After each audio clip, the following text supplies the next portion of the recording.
Welcome to our podcast series, Downtown Arlington Roots. I am so excited to have two of my favorite historians with us today. And I'm going to let each of our guests tell you a little bit about themselves. I'm Maggie Campbell. I'm the president for Downtown Arlington. And with me today is Geraldine Mills and OK Carter. And I'll let Geraldine tell you first about herself. I think you're the official historian here in Arlington. I wouldn't call me the official historian. I'm just an old person that's been here a long time. My name is Geraldine Mills. I'm with the Arlington Historical Society.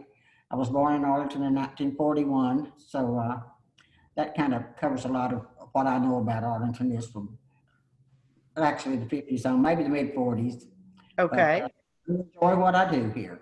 Yes, yeah, and we're gonna ask you more about that because we want to hear about the Fielder House Museum. And okay, tell us a little bit about your background. No, I'm an old journalist, retired now. I spent 40 years as a journalist, mostly covering Arlington. So in the process of doing that, I sort of became, I think I actually have a proclamation from one of the ex-mayors calling him the official, unofficial historian. So between Geraldine and I, we just sort of alternate the title back and forth. Yeah, that's why I asked you guys to join me today. We just thought this podcast would be a great way to bring some of our stories to life, especially some of the history stories, because Arlington is so big, people have a hard time understanding how it was ever what it was not that long ago. So I want to kick off our series, and I want to read something to you. And you guys, it's a little audience participation too. So this is from the Arlington Today's magazine in February, our great favorite local publication. And it says, raise your hand if you were counted among the 7,692 residents of Arlington during the census of 1950. It says, keep that hand up if you were also among the 90,229 residents noted in the census of 1970. The 2,061,721 residents accounted for in the census of 1990, and the 365,438 residents measured in the census of 2010. And if you met all those standards, you've been around a while, and that arm might be getting a little tired, so go ahead and put it down. So that's a 70-year span. I want to ask you guys to go back. So that I picked up at 1950 when we were population less than 8,000. But let's go back even earlier than that. When did Arlington first kind of become a hamlet or a town? And what were the early years, like long before 1950? What was the history of our town in the early days? Yeah, Arlington's brand over the years has constantly been changing. So I know I was at a Leadership Arlington meeting years ago. We were talking about doing a history session, and somebody said, well, why are we doing that? Arlington really doesn't have a history, which I think is one of the things. If you're going to be a leader, you sort of need to know a little bit more than that. But, we have gone from a frontier kind of Wild West farming place to kind of an early suburban place you had one of the first electric rail cars here. For a number of years, we were a gambling mecca, and then we became a college town. We've been a college town really since the early 1890s. And then we became part of the great American suburban sprawl from the 1950s onwards. And then we became an entertainment mecca. And then we became a professional sports mecca. And we've been a college town, like I say, for most of that. But, Arlington itself dates back really from around 1840, 1841, when they tried to put the first fort here unsuccessfully, I might add. So who were the early settlers besides the Indians that were here? Okay, it's funny, when they built Lake Arlington, which was in 57, the year before, we're talking about Indians, the year before that, the combined Fort Worth and Dallas archaeological people did a big dig, and they literally found arrowheads that dated 5,000 BC, Wow. which was actually sort of pre-Indians. And then there's a second wave of native residents, and then finally there's a third wave of what you would call your traditional Native Americans, which would be most of Caddos here around this part of the world. And then to the west, people like Comanches and Apaches. So at one time, Arlington was right on the cusp of the frontier. They used to say Dallas is, where the east ends, and Fort Worth is where the west begins. And for a long time, Arlington's motto was where East meets West. And I think kind of in another way, Arlington's kind of where the old South ends, where the cotton becomes not so king anymore, and where the old West begins. So we've gone through a lot of brands over the years, Maggie. We really have, and the place that Arlington is now would not be recognizable, I think, if you grew up here in 1920 or 1930. Even it's changed dramatically. Geraldine's born right in the middle of the war years, and that would have been an entirely different place as well. So where do you want to start? We can talk about any of those particular periods, I suppose. Well, why don't you give me an example of something that happened that was memorable and historic from sort of our Wild West rough and tumble days? Because downtown used to be full of saloons, and the railroad came through here, and it still comes through here. Yeah, the general rule was for every cotton gin we built, we would build a saloon. So one time we had 4 or 5 of both right downtown, and you're talking about a town with less than 1,000 people. But this was really, we were never the sort of cowboy Western place. Even from the beginning, we were more agricultural in terms of when we were a community. So we had a lot of farmers here, but we had our share of adventures. In 1892, they had a big gun battle right there in Main and Central Streets, where the railroad station is. It ended up leaving 4 men and a horse dead in the streets. So we've had our share of that sort of things. And, for really, I guess, close to 20 years, we were kind of the gambling mecca of the Southwest. That's another period of our life that people don't think about. We had horse racing here. We had casino. For a while, we even had a greyhound racing track. So, and those kinds of times are so behind us that we just sort of forget what kind of far different place Arlington was then than it is now. Well, and I don't know which one of you wants to pick up on that piece of the story, but you talk about the gambling. I think we should share a little bit about what's that story, where was it, and what happened to it?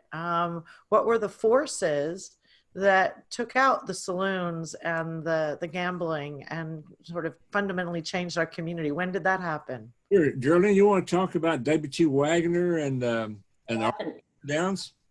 He loved horses, and he had a big ranch out in West Texas, and he always had to drill for water to feed his cattle, and he kept hitting oil, which just really upset him, but did make him one time billionaire, I suppose. But he chose to come to the edge of Arlington and build a racetrack so he could run his horses. And he didn't spare any expense doing it. And he opened it up before pari-mutuel betting was even legal in Texas. But he did take a suitcase full of money and go down to Austin. And when he got back, it was legal to bet in Arlington. And that track was 3rd in the nation behind Churchill Downs and Belmont as far as the beauty of the track and the amount of the purses. So it was the money that he brought into this town at that time, or that was spent at that track, would equal what Jerry Jones has done today. What years was that, Geraldine? 29 until the late 30s. Okay. It was a big deal. I said he spared no expense on that track. Fresh flowers for every opening day. Just a beautiful track. Yeah, so was that the kind of thing that anybody traveled to Arlington to be present and be seen? Yes, and of course a lot of people opposed it because it was during the Depression and people were spending their money, at the racetrack instead of saving their money. But some of them, I guess, hit it big. I'm sure my husband would have, because he didn't this day and time. Vice President Nance was a frequent attendee. He's from Texas, one of Franklin Roosevelt's vice presidents, and Will Rogers was a frequent person out there. Movie stars. Now here's the catch, though, Maggie, says they raced just during the day. So if you came to Arlington and you wanted to gamble and keep on gambling, then you needed some place to recreate at night. And so we had a couple of guys, one of them named Fred Browning, another one called Benny Binion, that bought a chicken restaurant on the edge of town and literally removed the building and built an underground casino underneath it. Roulette wheels, slot machines, craps tables, poker playing, all those kinds of things. So you would come to Arlington, gamble at the racetrack, bet on the ponies, and then at night, if you were well-heeled and you were on the list, then you would go to the top of the hill casino and gamble. And there's plenty of drinking, plenty of food, plenty of just plain old gambling, and a couple of 3 other recreational activities that we're not going to talk about on a PG program like this. But really, that made Arlington was sort of a early Las Vegas in some ways. This is where people came, big cowmen, oil men, actors, gangsters, everybody came there. So it was really quite, and it did not really go away until about 1950. Well, then what happened? There was a lot of pressure. We had a lot of religious pressure on it, a lot of pressure from the legislature, and they finally raided it. Binion, they got him the same way they got Al Capone. They got him on tax evasion stuff, but he used the money from his Arlington ventures to fund the Horseshoe in Las Vegas. And Fred just finally got old and died. And then finally, one of the interesting things about it is that there was a Fort Worth minister, J. Frank Norris, who railed against the top of the hill for years and years. And he was already deceased, but then his church bought the casino campus and converted it to what today is Arlington Baptist University. So it's fair to say that you can't get down anymore into the gambling area at the Baptist University? I'll let Geraldine talk because she knows we've both been up there a lot, but she's been there a lot of times. Tell them a little bit about what the casino is now. There were the tunnels that you can see. You can look down and see them, and where the doors slid back. They had it fixed up like you see in the movies where the doors would open and the gambling machinery would go into the wall and close up if they were going to be raided. And everybody went out of tunnel and went up into the tea garden and had their tea and sandwiches instead of their liquor that they'd had in there. It was pretty extensive and pretty expensive too, I'm sure, to run it and to build something like that. But all good things come to an end, and that was the old casino is now the cafeteria for Baptist. Yeah. Well, there's all kinds of ironies in there. There are. Let's come down the street a little bit and talk. I'm still back in this same time period, like, the early part of the century, and downtown was pretty vibrant then. It was the center of commerce. UTA was kind of coming into its own. It wasn't called UTA then. And the railroad was always a big part of sort of that downtown business district. Geraldine, can you talk a little bit about that sort of Main Street experience, the Well, of course, and what downtown used to be like? Well, I can't tell you about the 20s except from what I've read about it. But Sure. I do know that when we talk about Main Street, okay, it just went from Cooper Street to the Cravens' home on East Main. I said it dead end into their property down there on the east end of Main Street. But that's where you had your theaters, your 2 theaters. One was for your B movies, one was for the later releases.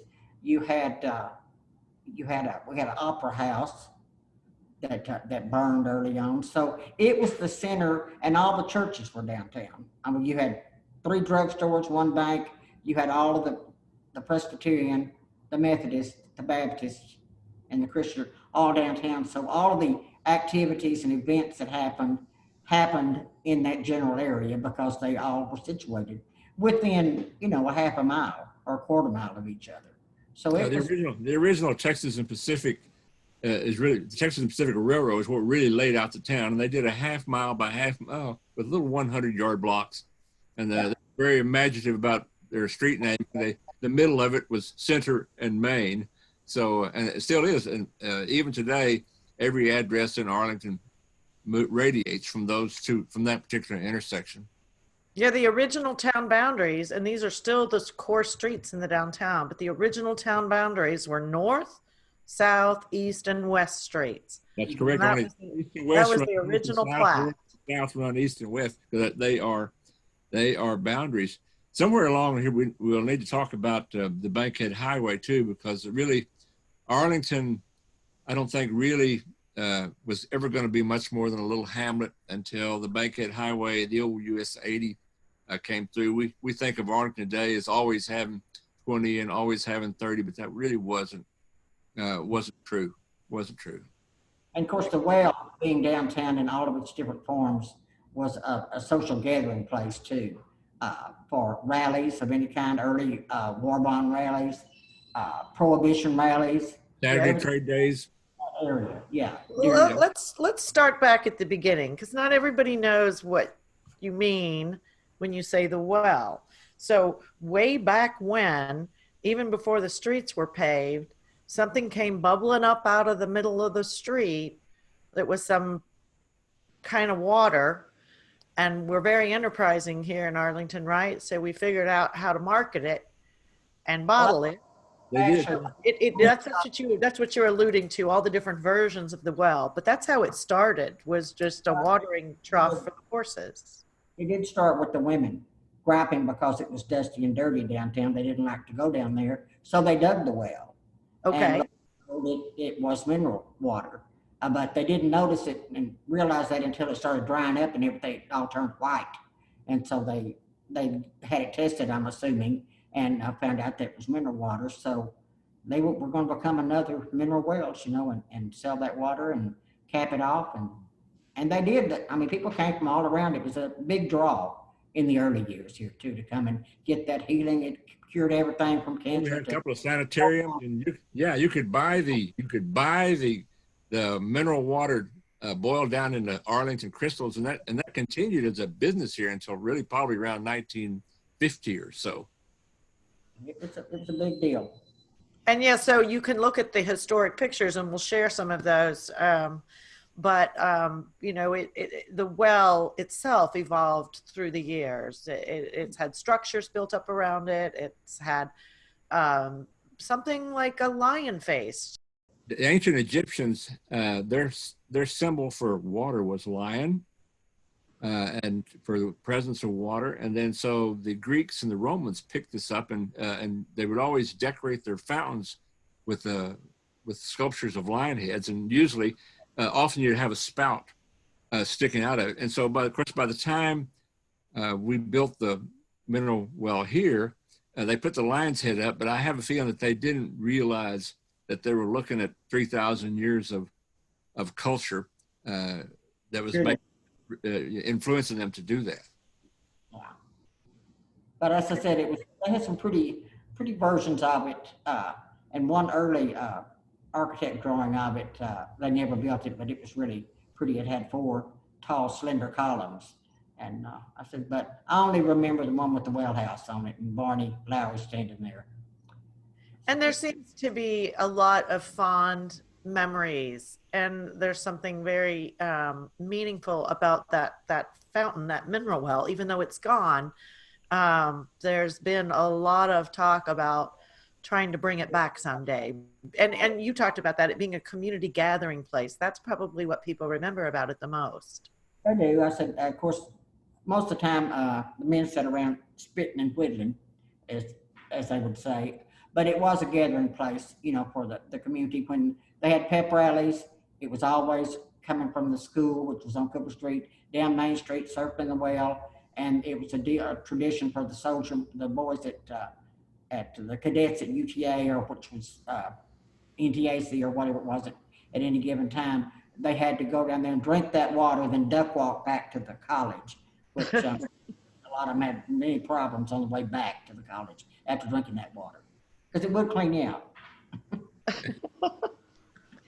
So, okay, you talked about Main and Center, and we know Center Street today as CENTER. Mm-hmm. But our research has taught us that Center Street, when the town was first plotted, was spelled CENTRE. Ah.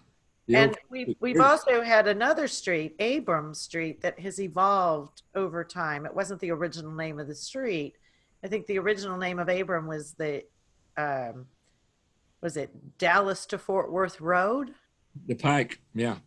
And that's where we had the interurban, and that light, sort of the precursor of light rail, is what allowed Arlington to be a very attractive place for traveling salesmen to establish their home. It was Right, the interurban. right You know, there in the middle. if you were to take a horse from Arlington to Fort Worth, it'd be like half a day's over there. Same thing to go to Dallas. You get the interurban stops, has a few stops along the way, but you're in downtown Dallas or Fort Worth or Dallas in 20 minutes. But when did the interurban stop running? When were the tracks taken up? Was it 34, 35, Geraldine? 1934. 34, Christmas Eve, I think, was the last run, 1902 to 34. Yeah, between Fort Worth. Private, by the way. It was not government at all. It continued to run to walk down to Corsicana and to Cleburne and that way and up to McKinney, but it stopped between Fort Worth and Dallas when the buses came along and automobiles, and so it did away with that nice, quick, clean ride you had. You had to get on a Texas motor coach. Well, and let's go back to that point. The advent of the automobile probably has single-handedly affected the development of American cities more than any other invention, that and the freeway system, because it allowed people for the first time to live away from the core of the city. And the the evolution of Arlington, as I shared in the very beginning, this extreme population growth that was fueled, I guess, after the war.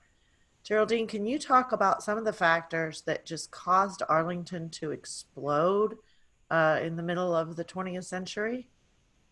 Well, I think one thing was the servicemen coming back to town, pursuing an education and getting some great jobs here. And a lot of them stayed and settled in this town that came and got their education. What then was Arlington State College or NTAC in the late 40s, and then Arlington State College. But, and then of course, General Motors came along in the 50s, and in 1954 was the first automobile came off. But it was location. It was being between Dallas and Fort Worth, and I'm sure that there was nothing really to rent here, houses to rent until General Motors came along. Do either of you have other thoughts on how this city was just transformed over the last 70 years? It's interesting, the big phenomenon, for the first 50 years of the last century, everybody was leaving the farms to go to the big cities. But then from 1950 on, they started leaving the big cities to go to suburban communities like Arlington. And it would be difficult to overstate the importance of how General Motors changed the way Texans and a lot of the world felt about Arlington. They just, all of a sudden you have the jobs here, and then you have this huge industrial district that follows it, this great Southwest Industrial District. And all of a sudden, instead of just a place where you would live and then go somewhere else, you have all these jobs being created here. So really, from say 55 on, Arlington really is one of the fastest growing cities in the country. In fact, for a couple of decades there, Arlington would add more people every 10 years than New York City or Dallas or Fort Worth. It was an incredibly rapid growing place from 7,800 people in 1950 to what, more than 400,000 today. And so what happened to downtown during that evolution? Well, the first master plan actually called for Arlington to be a kind of a place where you would build what amounted to a shopping center, put a school, a bank, a library by it, and then you would build 10,000 homes for 10,000 people around it. Then you would do this again and again. It's really kind of classic. We used to call it the Anaheim model because our former mayor was sort of with the look of it. And so there was a period there where downtown basically was just sort of neglected. And so a lot of it disappeared, a lot of it shrunk. So that's why the last few years we've been building a kind of a new downtown built around what's left of an old one. So it's really, we really have kind of a hybrid downtown coming. It's cooking now though. And at the center of our downtown, and we're so blessed to have this amazing University of Texas at Arlington, which is today one of the most diverse, one of the fastest growing, if not the fastest growing universities in Texas. And it hasn't always been that way. And that university wasn't always part of the University of Texas system. I'm going to let you guys kind of take turns and talk about, how did that school come to be in the first place, and how, just like Arlington, has it adapted and redefined itself through the years? We had a guy named Rankin who decided that what Arlington needed was he called it Arlington College, but it was really more like a preparatory kind of school. In fact, he even had elementary and high school grades. And this, I think, 1892 was it, Geraldine? I think that's correct. That they created there. And then it did very well for a first decade, and then it began to do not so well. And then somebody bought it, and it became, and I'm not going to go through all the name transitions, but for a while it was a military school. Yeah, and then it became one of the first newfangled community colleges, 2-year colleges, Grubbs Vocational, and it became a junior college, North Texas Agricultural. And by the way, when it became Grubbs, it became part of the Texas A&M system. This was in the 1920s, and it really remained part of that system until really, I guess, when was the switch to the UT system? Maybe somewhere in the mid 1960s, something like that. It became a college, Arlington State College.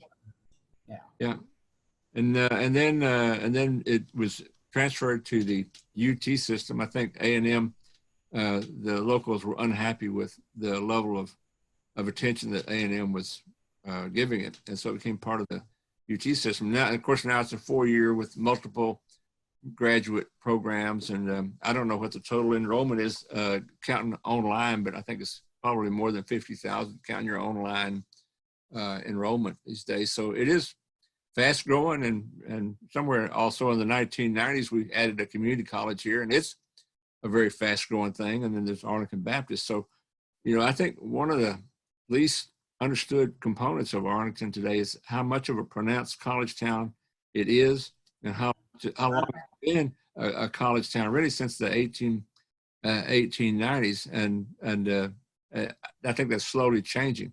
But you're right, we got this sprawling campus, right? I didn't realize, that I grew up in town. I said, I thought, well, why would you come to Arlington, But it's the college that's always been here in my background all my life. And when I was a teenager or 10 or 11 years old, it was the only place that had sidewalks. So you could go skate at the college. That's where I learned to skate, was at NTAC. But it's been such a big part of the city that I never separated it from Arlington. It was always there, as long as I can remember. And it's just grown to really take over. Yeah, I guess the school district is probably the city's largest employer, but the next biggest employer would definitely be the UT system. You'd think it'd be General Motors, which does hire a lot of people, but it's the school district, and then it's the university. Yeah, the school district is huge. Yeah, and one of the things I wanted to ask both of you about, because I'm a student of history as well, and I find Arlington just a fascinating city as cities go, because of this exponential growth and how much we changed from being a small agricultural community where everybody knew everybody.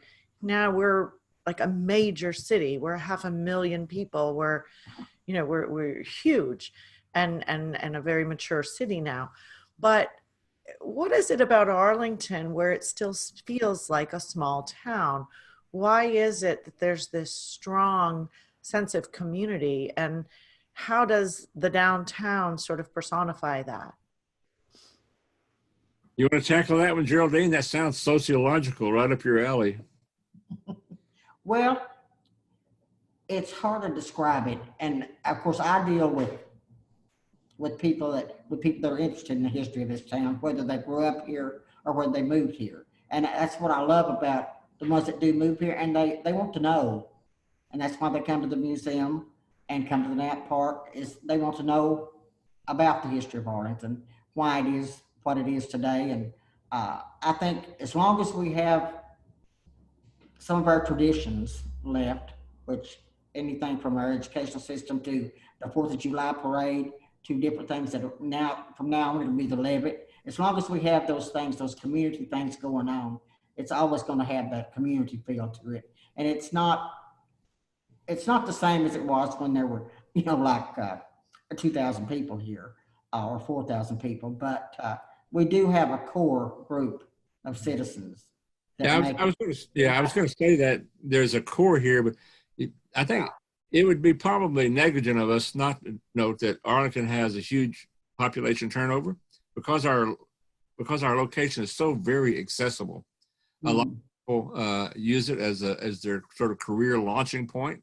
So there are a lot of people who move in, a lot of people who move out, but there's a core of probably 40 or 50,000 people who've been here most of their life, and those people remain consistent, proud of their town, supportive of their town, and that's really where you get your continuity from people who came here. They may have come here to go to college originally, and they just stayed because it's not your typical suburban community. I mean, the job base here is enormous itself, but you're also within 30 or 40 minutes of more economic opportunities than you would get in probably 25 or 30 different states, because the Metroplex is bigger than 25 or 30 states. So that's part of the appeal of the place is that if you're really looking for a community where there are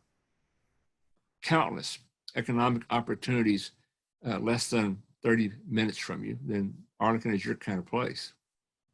So I'd like to hear some of the names of the families that have been the pioneers, that have led the way. We all drive up and down the streets, and their street names are named after them, buildings are named after them, but there is this core of the early Arlington founders.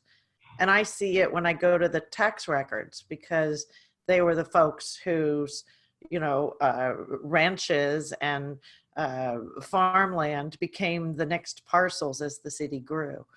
But, we're going to host someone from the Vandegrift family on one of the podcasts. That's a name that everybody's familiar with. But what are some of those other names to pay homage to some of our leaders? And then who have some of the more recent leaders been that have made a difference in our history? It would be difficult to underestimate the importance of W.T. Wagner here. In terms of women, as Carrie Rogers was an early woman entrepreneur and in the first part of the century, who had an enormous faith in the town. We've talked about Tom Vandegrift and his vision for Arlington as well. Those are kind of I think key figures. But you look back and you'll find the Collins family is the one that wanted to do the mineral well. The Rankin family is the one that wanted to do the university. There's the Rose family is the one that said, we're gonna have to do things like sidewalks and sewage treatment systems and those sort of things. So, Arlington, people think it's a new place, but we really, since Burge Fort and Johnson Station, we've been here since 1840 in one form or another. So we really have a very lengthy history. Margaret Beeman was one of the first settlers at Burge Fort, and she ended up married John Bryant. So an Arlington woman is actually the mother of Dallas, for example. I mean, there are a lot of examples of that. And I don't think you can overlook, yes, Benny Binion is yeah. Oh. Okay, sort of that, and Fred is too, but those people like that were also major contributors to the fabric of the early community economically. So we have kind of a mixed bag here, and it's the players have changed over the years as we've gone along. And some of the UT people, the Hereford Center is named after Davis, that Davis Street's named after. Here were big contributors. Mayfield. Yeah, the Mayfield Road, the Mayfield family. Mayfield, yes. The old Johnson family, they had the plantation here, and the plantation is now like Parks Mall, for example, those kinds of things. And Curtis, The Mathis family. Mathis, the old TV magnate, is here, and his family's still investing in the community. They're not called Mathis anymore, a lot of them, but they're still here. They're still around. Yep. So Geraldine, if people are interested in learning more about Arlington's history, and in particular downtown's history, can you share a little bit of information about first the Knapp Heritage Park, which is downtown, what's offered at the Fielder House, and then where else are some historical sites where people could go? I think about like the Johnson Cemetery and the site of original Bird's Fort. Is that accessible? I don't think the Bird's Fort is accessible. They're hopefully Meridian Corporation is going to make that a little more accessible and have some better signage and tell a story about that. Time was you could get to it, but I don't think you can anymore, even where the original marker was. But if they come to the museum here at 1616 West Abram, the Fielder House, we have the train in the basement that gives the story of how Arlington became a town in the first place, needing that place to stop for wood and water between Dallas and Fort Worth, or Fort Worth and Dallas, however they were going. Dallas and Fort Worth, yes, and a nice exhibit on the racetrack, and W.T. Wagner, the people that opened those, and Miss Carrie Rogers, and just a lot of different things. So we're focusing a lot on the 50s right now, but we're incorporating each thing from the sports world, from the commercial world, to the religious side of it. Anything that we've got Miss Persis in our exhibit, and she's been here since the 50s. In fact, taught me how to tap dance. So we've got a little bit of everybody here, trying to include them all in Arlington's history, because it took all of us. We have a great Hill collection, and that's from our Black community in Arlington. I said they had a vibrant lifestyle going on. They had 3 big churches in their little community, and they had some downright good honky tonks and beer joints, that were frequented on Saturday night with some really good music in the 50s that I used to sneak down there and listen to. I said, everybody that lived in this town and grew up in this town has contributed to the authenticity of it and the history of it. I said, it's not just the ones that made the most money here or contributed in that way, but it's each individual. I think in their story is important to tell. And we have a lot of those really good stories out here. And I'd like to mention one woman, besides Carrie Rogers. He got me on that one. I mean, that was going to be the one I held on to, okay? But was Helen Wessler, was an early female leader in town.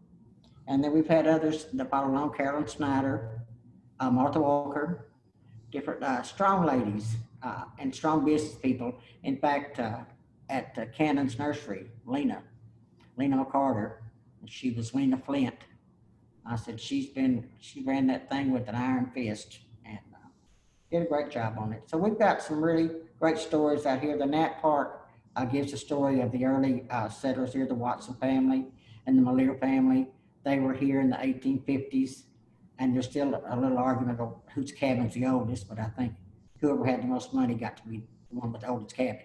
So anyway, we've got them from 54 to 56 or 58. And the one-room schoolhouse that Mr. Joe Crawley built. I said, there's just a lot of good history there, and our blacksmith is there working the last Sunday of each month to demonstrate his blacksmithing and artisan skills that he has. Good tours and good information there, and it's a lot to take in. And now the Knapp Heritage Park, it's right downtown, right on Front Street by the railroad track, and kind of behind the Arlington music hall. Room and Babes and all that were just west of those. Right. And a lot of people, I used to go down to get permits for our Front Street Festival, and somebody said, well, where is this place? And I would say, well, stand up and look out your window. And there it is, lo and behold. Well, I guess what I'd like to ask is if each of you would kind of take a moment and do kind of a wrap-up thought, sort of your take on what's special about Arlington's history, what sets us apart. What is it that maybe children who might be at home in quarantine, whose parents are making them listen to this to try to learn something? What's some good takeaways kind of from your experience and your knowledge? In a nutshell, it's a great place to grow up. It was when I was a kid, and it still is today. There are opportunities here for anything you want to do, whether it's artistic talent that you have, or whether it's theatrical, or whether it's business, entrepreneurship. It's here for the taking. And you just have to hit the right notes and be in the right place at the right time. But Arlington's a great place to be, and I'm proud of it. That's all I got to say.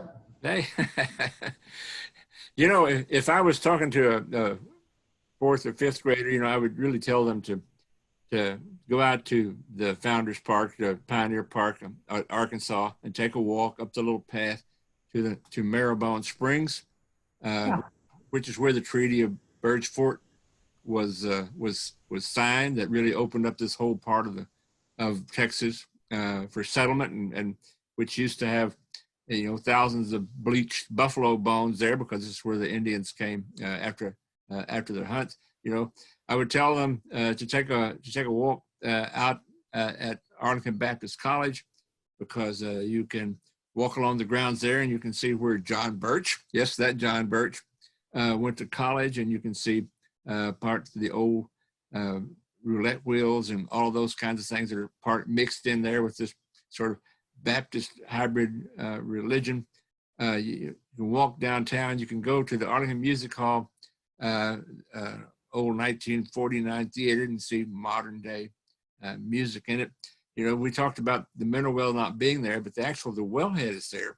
And you need to walk downtown and tour the library and walk over to Main and Center Street, the old Main Street, not where they've curved it around, and you'll see the wellhead there.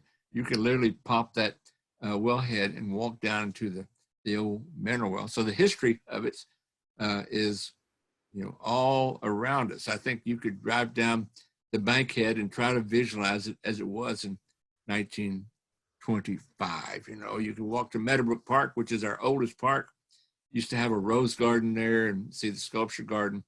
You can see all those kinds of things. I mean, there's history all around us, but we're a pretty new place in terms of what's here now. So you need to take your imagination with you, and maybe get you a nice Arlington history book. I can recommend one for you.